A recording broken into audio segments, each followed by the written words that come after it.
Headlines बार बार कहती हैं कि इंडिया दुनिया की फास्टेस्ट ग्रोइंग मेजर इकोनॉमी है। जीडीपी 6%, 7%, कभी 8% तक। सुनने में गर्व होता है, लगता है देश आगे बढ़ रहा है।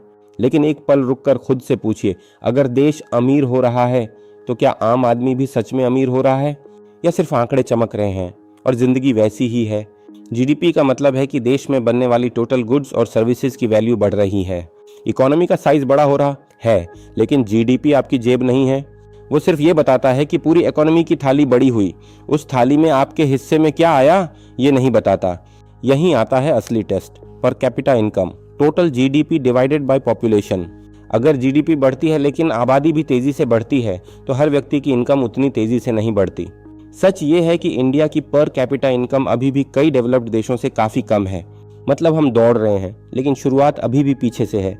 अब सोचिए, आपकी सैलरी 7% बढ़ी, आप खुश हुए, लेकिन उसी साल इन्फ्लेशन 6% था, तो असली बढ़त कितनी हुई? सिर्फ 1%। महंगाई चुपचाप आपकी जेब हल्की कर देती है। दूध, सब्जी, पेट्रोल, किराया, फीस, हर महीने थोड़ा थोड़ा दबाव बढ़ता है। जीडीपी न्यूज़ में दिखता है, इन्फ्लेशन घर की रसोई में महसूस होता है। और फिर आता है सबसे अनकंफर्टेबल सवाल, क्या ये ग्रोथ सब तक पहुंच रही है? अगर वेल्थ का बड़ा हिस्सा टॉप 10% के पास जा रहा है और मिडिल क्लास ईएमआई, फीस और बिल्स में उलझा है, तो ग्रोथ की कहानी अधूरी है। ग्रोथ हो रही है, लेकिन शायद सबके लिए बराबर नहीं। और जॉब्स, किसी भी देश की असली ताकत उसके लोग होते हैं। अगर जीडीपी बढ़े लेकिन क्वालिटी जॉब्स ना बढ़े तो युवाओं में बेचैनी बढ़ती है। डिग्री हाथ में लेकिन अवसर कम। हाँ, इंडिया तेजी से ग्रो कर रहा है, इंफ्रास्ट्रक्चर बन रहा है, स्टार्टअप्स बढ़ रहे हैं, लेकिन साथ ही पर कैपिटा इनकम अभी भी लो है।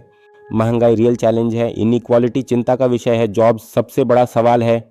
तो सच्चाई शायद ये है, इंडिया ग्रो कर रहा है, तेज ग्रो कर रहा है, लेकिन उस ग्रोथ का फायदा हर किसी तक बराबर नहीं पहुंच रहा। जीडीपी बढ़ना अच्छी बात है, लेकिन असली जीत तब होगी जब ग्रोथ इंक्लूसिव होगी, जब हर घर को लगेगा कि हाँ, देश आगे बढ़ा है और हम भी। आपको क्या लगता है, इंडिया की सबसे बड़ी इकोनॉमिक चैलेंज क्या है?